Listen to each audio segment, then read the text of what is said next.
Bonjour à tous. Un gendarme et une gendarme de 25 ans est morte avant-hier, percutée par un conducteur ayant refusé d'obtempérer. Cela s'est passé en métropole, près d'Agen. Un Réunionnais est ce matin au tribunal pour avoir menacé de mort des policiers sur Facebook. Mais dans le même temps, comment ne pas passer sous silence tous ces gilets jaunes éborgnés à La Réunion il y a 1 an et demi? Comment ne pas parler de Cédric Chouviat, livreur, mort à la suite d'un plaquage ventral lors d'un contrôle de police à Paris en janvier? Violence policière, mythe ou réalité, le thème de ce Radio Friction ce matin. 4 invités dans notre studio. Perceval Gaillard, bonjour. Vous êtes de la France Insoumise. Je vais mettre votre micro, c'est encore mieux. Bonjour Perceval Gaillard, France Insoumise. Et je précise aussi que vous êtes éducateur et que vous êtes élu dans la majorité dans la commune de Saint-Paul, chez Huguette Bello, bien sûr, tout le monde l'a compris. Farid Mangrolia, bienvenue. Vous êtes référent départemental La République En Marche à La Réunion. Stéphane Le Breton est dans notre studio ce matin. Bonjour. Bonjour. Vous êtes secrétaire départemental adjoint du syndicat Unité GP Police FO, le premier syndicat de police à La Réunion. Quasiment la moitié des policiers ici chez nous font partie de vos adhérences, c'est à signaler. Et puis Éric Marcelli, bienvenue. Bonjour. Vous vous présentez comme un citoyen, père de famille, gilet jaune dans le cœur, c'est comment vous vous définissez. Et merci d'être parmi nous, bien sûr. 45 minutes d'émission au total, à la télévision, également sur Radio Freedom. Je salue tous les spectateurs d'Antenne Réunion qui nous rejoignent en ce moment. Je précise aussi qu'à 9h45, dans 45 minutes très précisément, vous pourrez intervenir et poser vos questions à nos invités ici présents au 02 62 99 10 00. Voilà, le décor est planté. On va parler durant ce débat des différentes techniques d'interpellation, du respect de l'uniforme. Existe-t-il encore? Et puis nous aborderons aussi la question des différentes doctrines du gouvernement de ces dernières années, des gouvernements de ces dernières années, vous l'avez compris. Nous allons débuter cette discussion par la situation à La Réunion. J'aimerais qu'on revienne peut-être 1 an et demi en arrière. Durant le mouvement des Gilets jaunes, chez nous, cela a duré 3 semaines au total. Il y a eu des victimes de violences policières, ou pas selon vous, Perceval Gaillard, à La Réunion, chez nous, durant le mouvement Gilets jaunes, et notamment pendant la visite d'Annick Girardin. Ce sont des faits. Il y a eu pendant les 3 semaines de mouvement des Gilets jaunes 3 Réunionnais éborgnés. Je vais donner leur nom. Cédric Posé à La Possession, Richie Alexis à Savannah, Jackie Sinédia à Saint-Louis. Pour les 2 premiers, je connais très bien leur situation. Monsieur Posé à La Possession n'était même pas manifestant. Il était sympathisant. Il venait amener à manger aux gens sur le rond-point. Monsieur Richie Alexis était lui manifestant. Donc c'est des gens qui ont exercé leur droit constitutionnel de manifester et qui ont été éborgnés pour cela. Donc on aura certainement l'occasion d'en reparler, mais ça pose un vrai problème de doctrine de maintien de l'ordre, une doctrine qui est très différente de ce qui se fait dans d'autres pays européens, où on est plutôt sur de la désescalade et du consentement, et où nous, depuis 2016, depuis la loi travail, qui a vraiment été un basculement dans les techniques de maintien de l'ordre, on est sur une... Vous avez vu au port, je crois, des blindés, c'est ça? Alors au port, moi j'étais présent sur le rond-point Est, c'est présent sur les vidéos Facebook en tant que simple manifestant.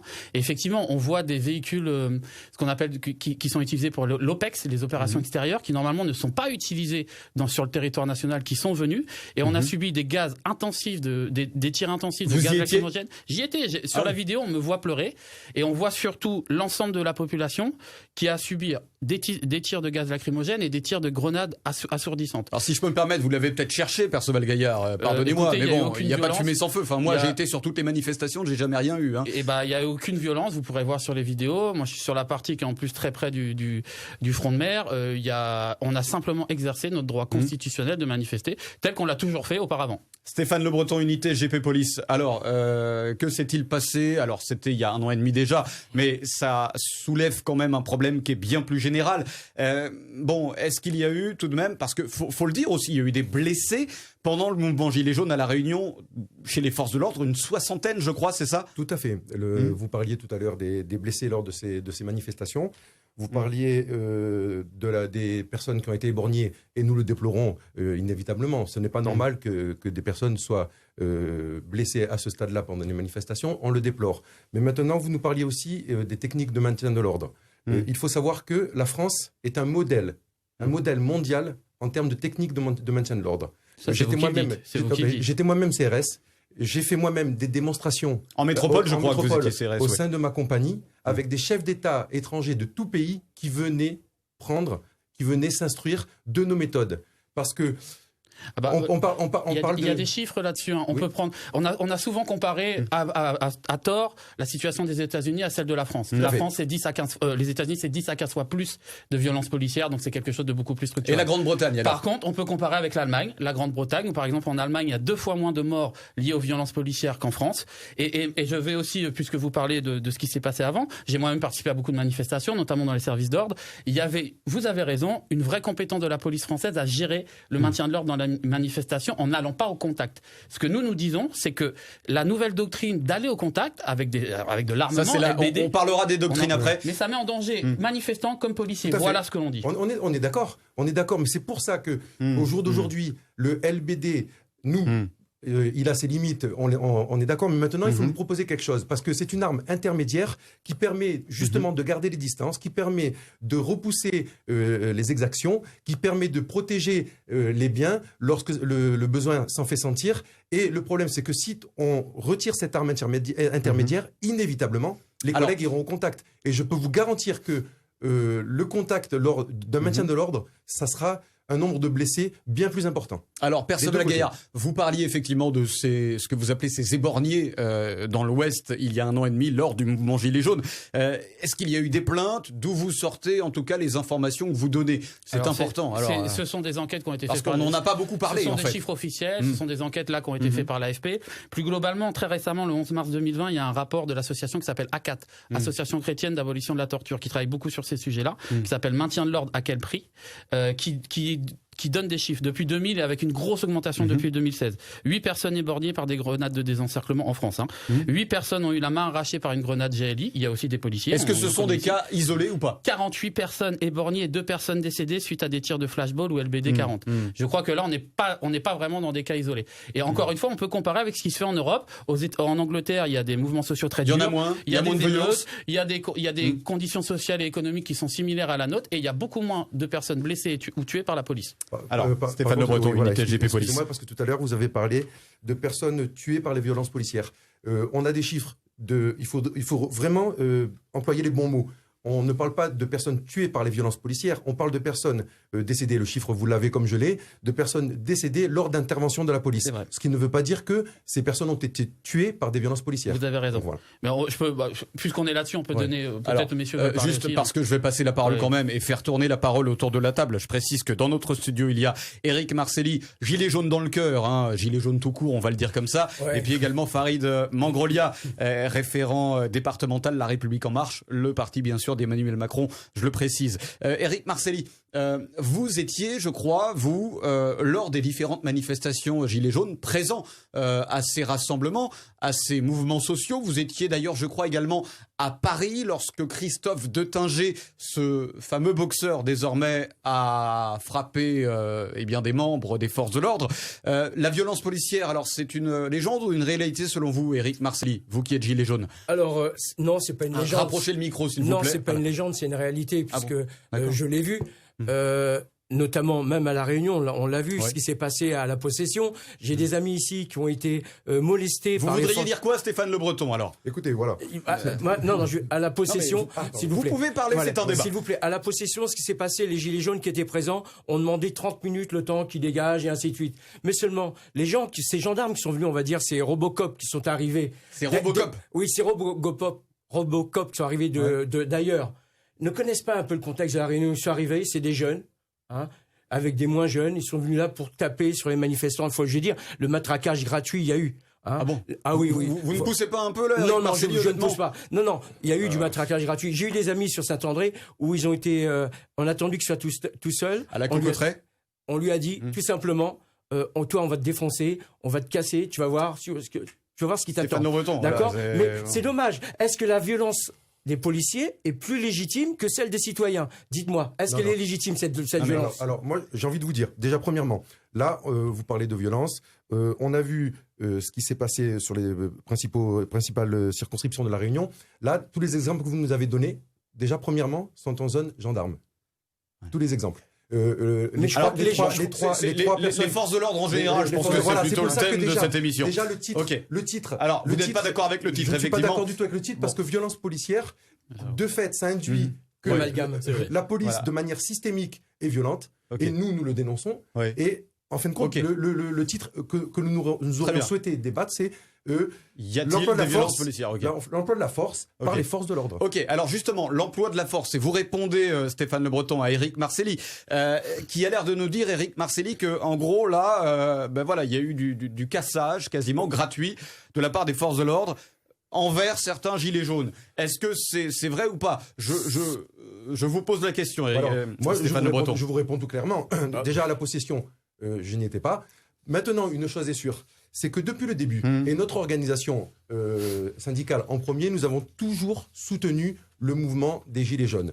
Parce que les revendications qui sont les vôtres sont également les nôtres. Je suis d'accord avec vous. Et d'ailleurs, il faut parler aussi des scènes de départ au Barachois, des scènes de départ sur le port. Effectivement, il y a eu des repas partagés, je crois, entre les Gilets jaunes et les policiers, où il y a eu des mains tendues, où il y a eu beaucoup de choses de ce type qui font que nous étions très proches de ce mouvement, on va dire, dans l'idéologie des revendications. Maintenant,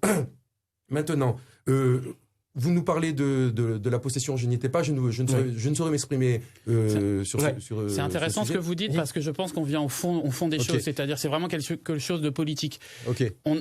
Alors justement, Farid Mangrolia est là. Alors Perceval Gaillard, que souhaitez-vous dire à Farid Mangrolia de La République En Marche? Alors ce que dit monsieur, c'est très intéressant, parce qu'en fait, on voit que des revendications sociales, économiques, politiques peuvent être partagées.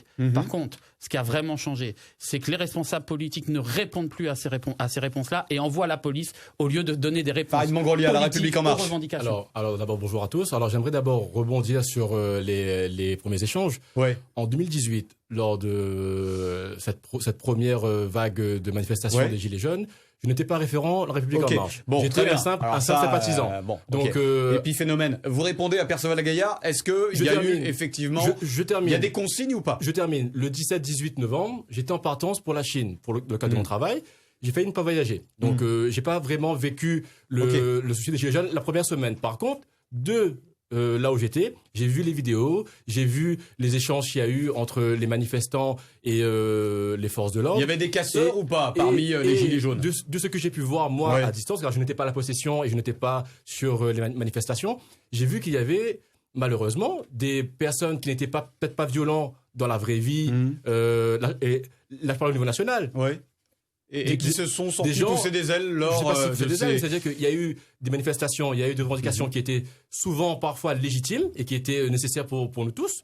Je suis père de famille aussi, j'ai des enfants, etc. Sur les doctrines, justement. La République En Marche n'a pas donné satisfaction aux Gilets jaunes, alors. Vous pouvez répondre à Farid Mangrolia, Perceval Gaillard. Ce que je veux dire, c'est que les revendications sont certes légitimes, mais rien ne justifie la violence, mais envers les policiers. Les Gilets jaunes étaient gens. Non, pas les Gilets jaunes, les manifestants. J'ai pas dit les Gilets jaunes, j'ai dit les manifestants. Les manifestants, c'était père de famille. Ça peut être des Gilets jaunes ou des gens qui sont dedans aussi. Si je peux apporter une petite précision. Nous avons tenu... alors juste, on finit avec Farid Mangrolia et ensuite... Non, mais vous pouvez intervenir quand vous voulez, Stéphane Le Breton, vraiment. Mais là, sur Farid Mangrolia, vraiment... Parce que Perceval Gaillard a soulevé peut-être un problème qui est important sur les doctrines. Est-ce qu'il y a, selon les présidents, selon les gouvernements, au fil des années, des doctrines différentes? Est-ce que clairement, là, on répond aux besoins sociaux par la violence durant les différentes manifestations ou mouvements? Farid Mangrolia. Personnellement, est-ce qu'il y a eu un changement depuis tout simplement 2017? Et Perceval Gaillard répondra ensuite. Depuis 2016, moi je le note à 2016. Alors 2016, c'était avant la présidentielle, mais 2017. Quand on parle de violence envers les manifestants au lieu d'avoir une discussion, je suis pas trop d'accord avec ça, parce que quand il y a le maintien de l'ordre face aux manifestants qui sont violents, c'est tout à fait normal. On peut pas avoir des manifestants qui sont violents, et ça peut être des personnes qui sont dans la vraie vie, des personnes sincères, des personnes qui ont un projet et des idées, mais on peut pas passer des projets et des idées par la violence. Après, s'il y a eu des violences... Est-ce qu'il y a eu... les manifestants... Je ne parle pas des Gilets jaunes, je parle des manifestations en général. Alors, apparemment, il y aurait des violences de la part des manifestants. Les manifestations des syndicats sont très bien encadrées par des services d'ordre. Nous-mêmes, on a été félicités des fois par la préfecture de police de Paris sur l'organisation des services d'ordre. On s'est très bien organisé en France. organisations syndicales savent très bien organiser des manifestations. Monsieur Gaillard, et sur les gilets jaunes, c'était plus spontané. Je suis d'accord avec ce que dit M. Marcelli. C'était Perceval Gaillard, Perceval Gaillard, c'est important de le dire. Est-ce que tout simplement, il y a des consignes et finalement, depuis 2016, est-ce que les policiers, selon vous, répondent plus par la violence? Est-ce que clairement on demande d'aller au contact désormais, ce qui n'était pas le cas avant Perceval Gaillard? La question elle est claire. Et Mangrolia et Le Breton répondront ensuite. Juste pour répondre à monsieur, puisqu'il me pose la question, c'est ce que dit monsieur Sébastien Rocher, sociologue. Alors, mais qu'est-ce que dit Perceval Gaillard? Directeur de recherche au CNRS, enseignant pendant 26 ans. On laisse les experts de côté. Alors, Perceval Gaillard, qu'est-ce qu'il dit là-dessus? Il dit qu'il y a eu un changement radical de doctrine.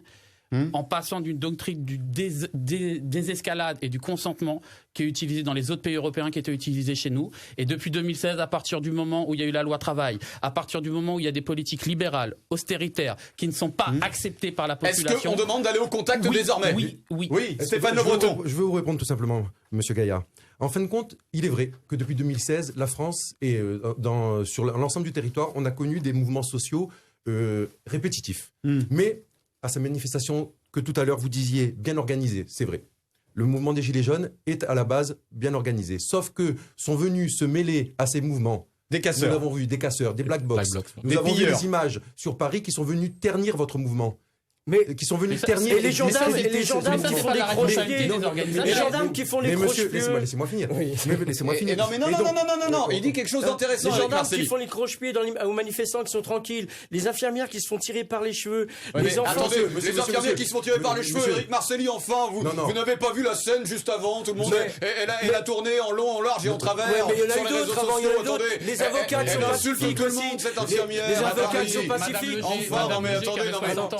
Éric Marcelli, s'il vous plaît, elle a provoqué les policiers. Pourquoi toute cette provocation? Ça ne vient pas. Monsieur Gaillard. Parce qu'il y a quand même une question de proportionnalité. On est d'accord. On n'est pas armés, nous. On n'est pas armés. Il y a quand même. Monsieur Marcelli, on n'est pas nous. On n'est pas armés. Les manifestants. Monsieur Marcelli, vous preniez un exemple très précis tout à l'heure. L'infirmière. Les images ont tourné au départ. Monsieur Mélenchon a pris la parole dans la presse en disant de manière très démagogique, il faut le dire. La police a tabassé cette infirmière. La police a tabassé cette infirmière, ce qui est totalement faux. Et quand on montre les images 1 heure de temps après, dans leur intégralité, on voit une infirmière avec des pavés à la main en train de les jeter sur les forces de l'ordre. Est-ce que vous savez ce que provoque l'impact d'un pavé sur un fonctionnaire de police ou sur tout être humain? Je le sais. Donc les images que l'on utilise, il faut les utiliser de manière non pas démagogique, de manière intègre. Mais attendez, Éric Marcelli, c'est vous qui me parliez qu'il y a eu des jets de pavés de la part de cette infirmière, que Christophe Detringer a frappé des forces de l'ordre. Monsieur Lullier, il n'y a pas que ça. Il y a les avocats, d'accord, qui sont fait molester aussi devant leurs tribunaux en métropole. Il y a les professeurs, il y a les jeunes. Il y a le gendarme, le commandant de gendarmerie qu'on a vu tabasser les manifestants. D'accord. Moi-même, j'étais à Paris, comme vous avez dit tout à l'heure, le 5, où il y a eu la manifestation des Gilets jaunes, où Christophe Detringer a défendu une femme avec sa poussette, avec son gamin. Et donc c'est pour ça qu'il a frappé des forces de l'ordre. D'accord. Est-ce que c'est une réponse? Est-ce que c'est une réponse, Éric Marcelli? Mais les armes qu'ils avaient en face, les gendarmes, là, ceux qui étaient en face de nous, matraque, bouclier, Robocop carrément, comme j'ai dit tout à l'heure. Monsieur, mais c'est normal, c'est du maintien de l'ordre. C'est de l'équipement de maintien de l'ordre. C'est de l'équipement de protection de maintien de l'ordre. Par contre, le boxeur que vous citez, monsieur. Le boxeur, attendez, j'ai autre chose à vous donner. Est-ce que c'est normal qu'il vienne manifester avec des gants coqués, monsieur, avec du métal à l'intérieur? Est-ce que c'est normal d'aller manifester? Mais c'est une protection pour lui, on peut dire exactement la même chose. C'est une protection, c'est pour taper, monsieur. Non, des gants coqués, c'est pour taper, monsieur. Non. Je dis autre chose. J'étais dans le métro. On peut s'écharper sur des cas individuels. Perceval Gaillard, oui, allez-y. Il y a des chiffres. Les chiffres, on les a donnés. Les chiffres sont supérieurs à toutes les démocraties occidentales. Il y a un problème de maintien de l'ordre. On peut s'écharper sur des questions individuelles. La réalité, elle est là. Ensuite, vous parliez d'équipements pour se protéger. On peut parler des armes utilisées. Exactement. Les gaz lacrymogènes, c'est des armes numéro 2, de catégorie numéro 2. Pareil sur le LBD. C'est des armes offensives. Ce sont des armes offensives pour venir attaquer les manifestants. Et ça, on n'accepte pas. Alors, monsieur Gaillard, vous pouvez répondre là-dessus, La République en marche. Juste une question. Je suis commerçant en centre-ville de Saint-Denis. Je suis en face près du temple Tamoul. Sur ces armes offensives dont parle Perceval Gaillard. Je termine là où commencent en général les manifestations à l'île de la Réunion, à Saint-Denis en particulier. je vois que c'est bien encadré, qu'il y a les manifestants, sont bien habillés, il y a les banderoles, les pancartes, les t-shirts, etc. En général, à ma connaissance, il n'y a pas de souci. Tout se passe bien. Le magasin perd des clients, c'est pas grave, mais on est solidaire. Par contre, quand je vois que dans d'autres départements où il y a des magasins brûlés, et même à La Réunion pendant les Gilets jaunes, des magasins brûlés, des voitures brûlées, des endroits où on ordonnait à certains commerçants de fermer prématurément les commerces. Ils n'ont rien demandé en fait. Mais ça, c'est justement. Ils n'ont rien demandé. Personne Gaillard. Les commerçants. Attendez. La sécurité des biens et des personnes, c'est bien la responsabilité de l'État aussi. Ce n'est pas aux manifestants. Les commerçants sont aussi solidaires des problèmes qu'il y a en France. Qu'on ne sait pas d'où ils viennent d'ailleurs.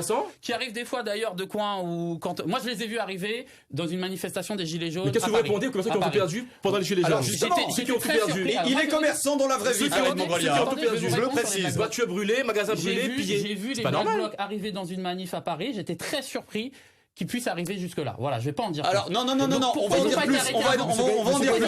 Alors, c'est quoi que vous sous-entendez? Je demande pourquoi les Black Blocs ne sont pas arrêtés avant.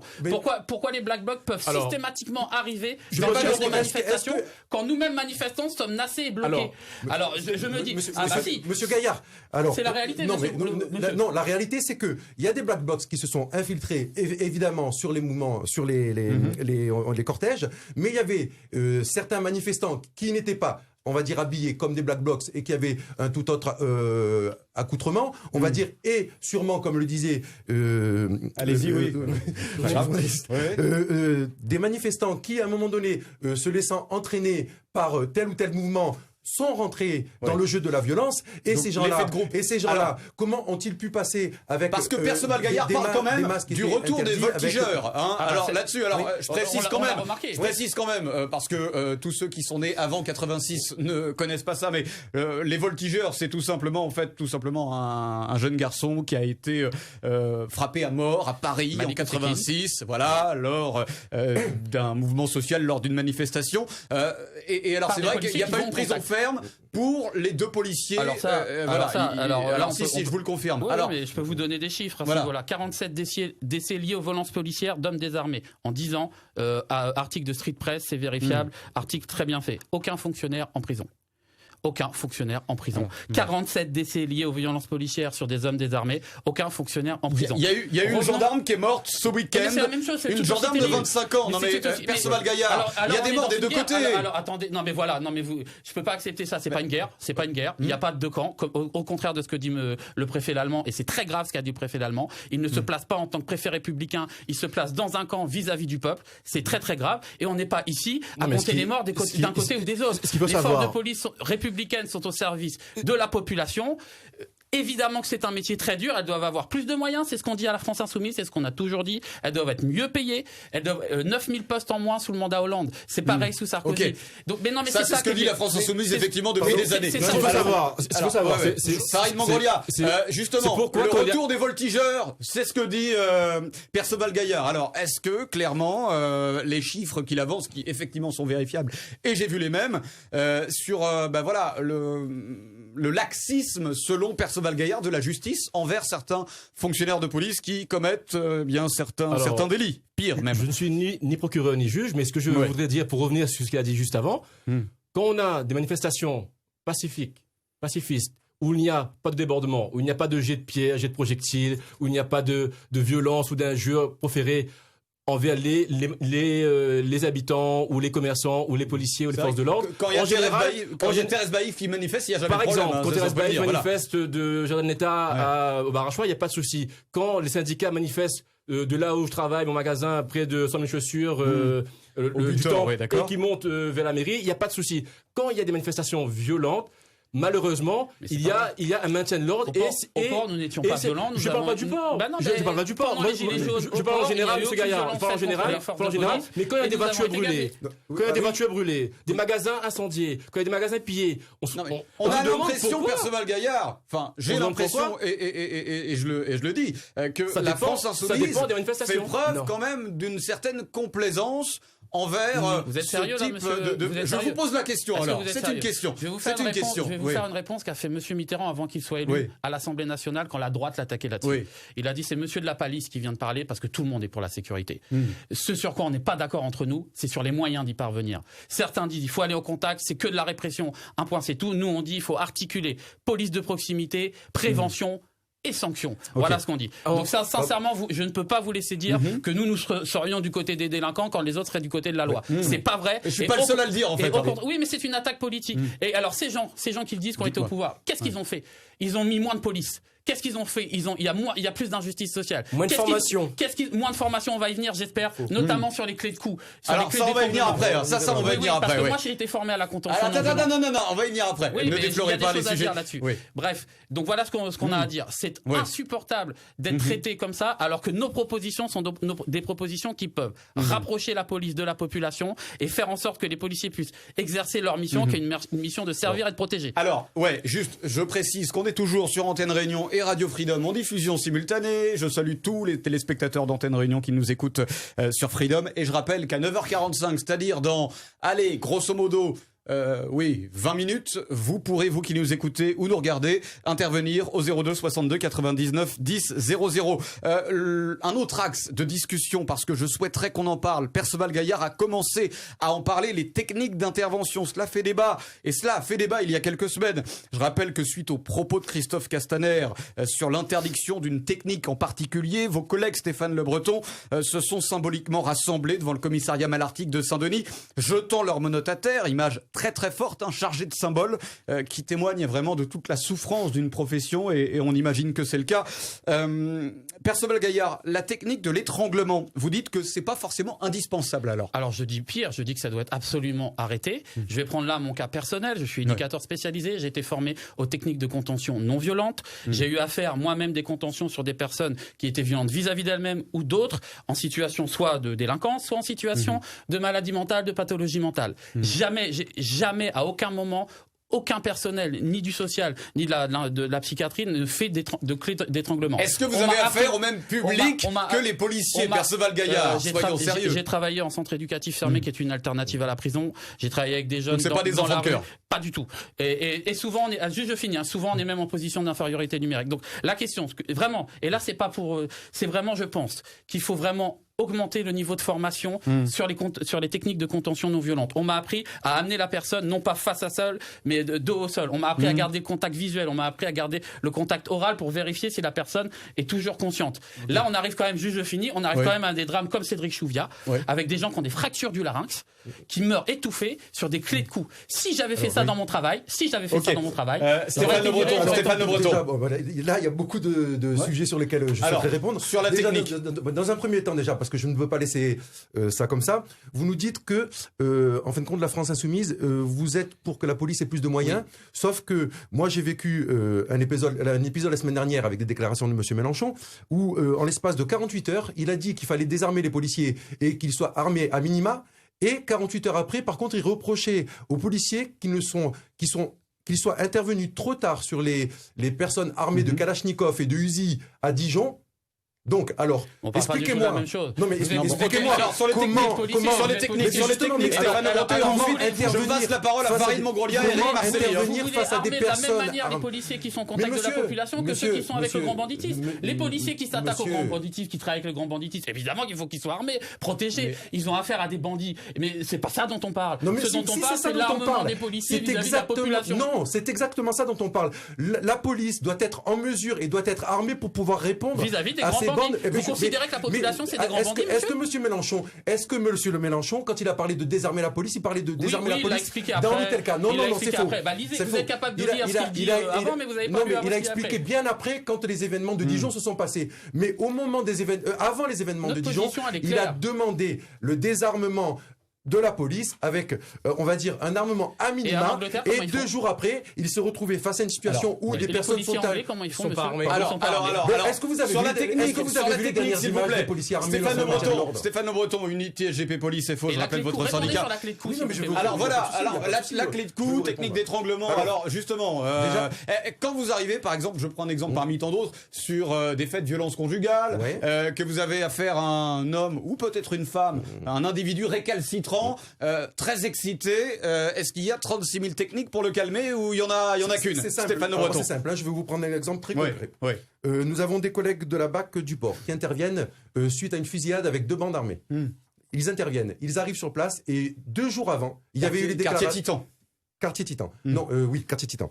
Il y avait eu les déclarations de monsieur notre ministre de l'Intérieur, notre Christophe ministre Castaner, qui demandait d'éviter ou qui suspendait l'utilisation. Et là-dessus, Farid Mangrolia et Eric Marcelli après. La situation que ça a créé, c'est que nos collègues, quand ils sont arrivés, vu que la technique la plus efficace et la plus sécuritaire pour nos collègues et pour l'individu qu'on interpelle face à un milieu hostile, c'est la mesure de la clé de cou parce qu'elle dure. C'est pas sérieux. Monsieur, c'est pas sérieux. C'est pas sérieux, monsieur. J'ai été formé. Vous n'avez pas le monopole de la contention. Monsieur, nous avons été formés par des spécialistes. Je n'ai jamais eu le monopole de rien. Mais vous êtes éducateur, monsieur. Vous n'êtes pas policier. Je n'ai pas la prétention de venir maîtriser votre profession.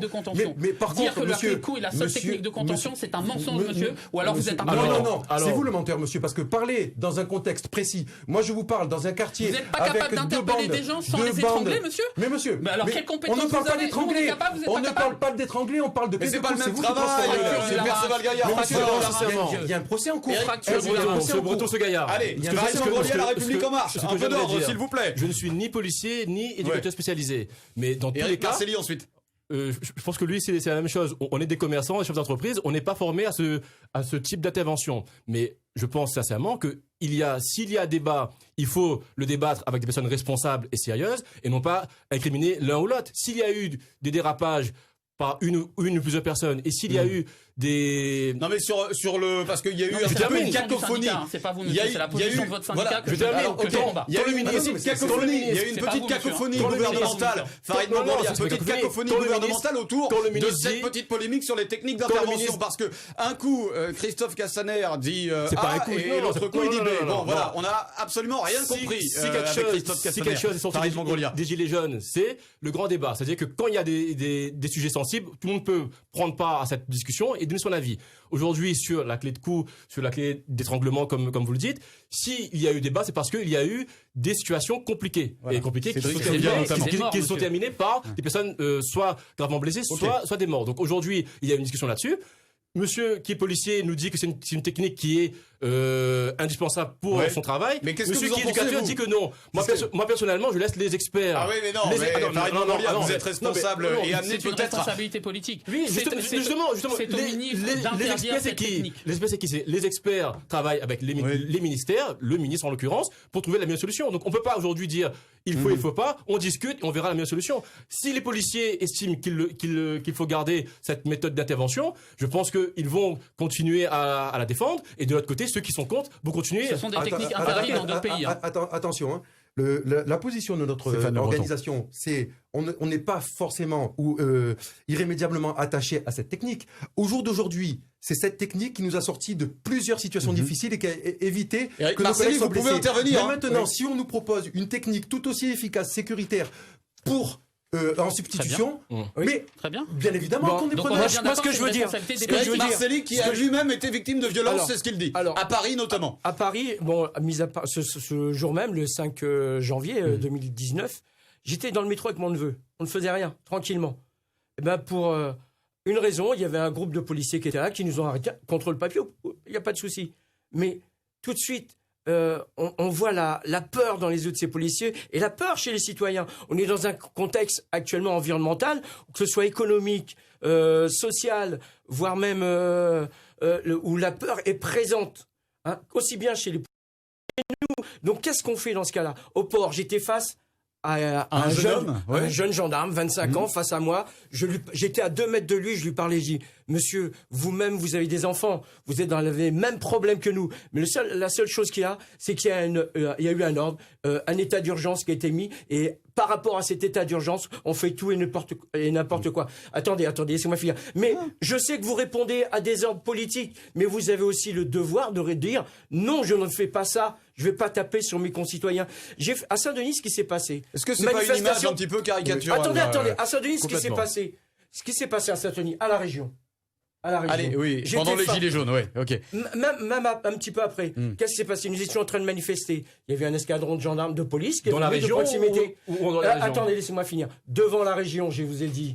Non, je demande. Alors, un escadron qui était là. Je me rappelle, il y avait le commandant qui était là. Stéphane Breton, vous pouvez répondre également. J'attends parce que... Non, mais... J'espère pouvoir répondre. Oui, non, vous allez pouvoir répondre tranquillement. Cet escadron, le commandant leur a demandé de s'armer. Bouclier, casque. Il commençait à sortir. J'ai été le voir. Je lui ai dit, on est là pacifiquement. On n'est pas venu là pour se battre avec vous. Demandez simplement à vos hommes d'enlever le casque. Et tout se passera bien. Il l'a fait, ça s'est très bien passé. Le problème, comme disait Perceval Gaillard, c'est qu'en France, on ne discute pas, on tape d'abord et après on discute. Là-dessus, Stéphane Breton. Je dis, mais Stéphane Breton, Farid Mongolia là-dessus. Farid Mongolia qui n'est pas du tout d'accord avec ce que vous dites, Éric Marcely. Farid Mongolia qui n'est pas du tout d'accord avec ce que vous dites. Farid Mongolia, allez-y, oui. Monsieur Marcely, est-ce que vous faites une différence entre les États-Unis et la France quand même? Je ne parle pas des États-Unis. On tire d'abord, on parle ensuite. Je n'ai pas parlé des États-Unis. Non, je n'ai pas parlé des États-Unis. J'ai dit la France, on tape d'abord, Castaner a dit on tape d'abord, et après on discute. La discussion du grand débat, c'était du pipeau, Monsieur Marcely. Est-ce que vous avez participé au grand débat? On a demandé à participer. Mais comment ça, allez, bah oui, c'est vrai, vous savez, c'est vrai que le grand débat, tout le monde y a participé. Tout le monde était content d'y participer. Je referme la parenthèse grand débat parce que c'est hors sujet, mais c'est intéressant tout de même. Stéphane Le Breton sur ce que dit Éric Marcely. Alors apparemment, il y aurait tout simplement des citoyens honnêtes, d'après ce que dit Éric Marcely, qui seraient interpellés de manière virulente, contrôlés sans forcément beaucoup de raisons. C'est ce qu'a l'air de dire Éric Marcely. Alors, je vais vous répondre précisément sur le port. Le port, il faut savoir qu'à La Réunion, c'est un site Céveso. Donc un site sensible. Donc automatiquement, dès que la manifestation ou le cortège va se rapprocher de ce site sensible, et on peut aisément comprendre la raison, inévitablement, des ordres vont être donnés de disperser. Mais aucun policier ne va foncer dans le tas sans réfléchir ou sans ordre, et même mieux. Attendez, laissez-moi finir s'il vous plaît, je vous ai laissé finir tout à l'heure. Il peut réagir. Oui, mais j'ai bien attendu. Alors, avant qu'il y ait charge de la police, il y a sommation. Donc, les manifestants savent très bien qu'il va y avoir charge de la police, et donc après il devient de leur responsabilité, s'ils n'ont pas souhaité se disperser, de ce qui peut engendrer une charge de police. Y a-t-il sommation à chaque fois? Ou Perceval Gaillard également sur les sommations. Alors, est-ce que c'est toujours respecté ça ou pas? Vous voyez les foules que c'est. Déjà, si on vous fait une sommation, déjà le temps que vous en alliez, bon, sur les foules, c'est pas sérieux, ça va très vite, c'est pas sérieux. Mais vraiment, la question, encore une fois, c'est la question des ordres. C'est la question d'au-dessus. C'est-à-dire que quand même, on a un peu de recul, on sait comment ça se passait dans notre pays depuis il y a 10, 15, 20 ans. On sait très bien qu'il n'y avait pas beaucoup d'ordres de chargés. On sait très bien que c'était très rare des ordres de disperser. Bien sûr que si. On a connu des manifestations. Monsieur Gaillard, j'ai été 10 ans CRS. J'ai été 10 ans CRS, et je peux vous dire que mais vous étiez formé en tant que CRS. Les maintiens de l'ordre. Non, mais j'ai fait la police, la sécurité publique également, j'y suis aujourd'hui. Donc, je peux vous dire, les manifestations, par exemple, nous avons fait les manifestations de marins pêcheurs. Mais monsieur Marcely, c'est un monde. Est-ce qu'on peut faire une phrase complète sans que vous nous interrompiez? Vous avez le droit de discuter. Voilà. On a fait les manifestations des marins pêcheurs, et je peux vous garantir qu'on a rarement vu une telle violence, et c'est pour ça que justement les doctrines du maintien de l'ordre ont évolué pour éviter un grand nombre de blessés. Et aujourd'hui, je vous garantis qu'il y a beaucoup moins de blessés parmi les manifestants qu'il y avait il y a 10 ans. J'ai pas le chiffre là, je suis certain que c'est pas vrai. Perceval Gaillard, répondez. C'est pas vrai, monsieur Gaillard.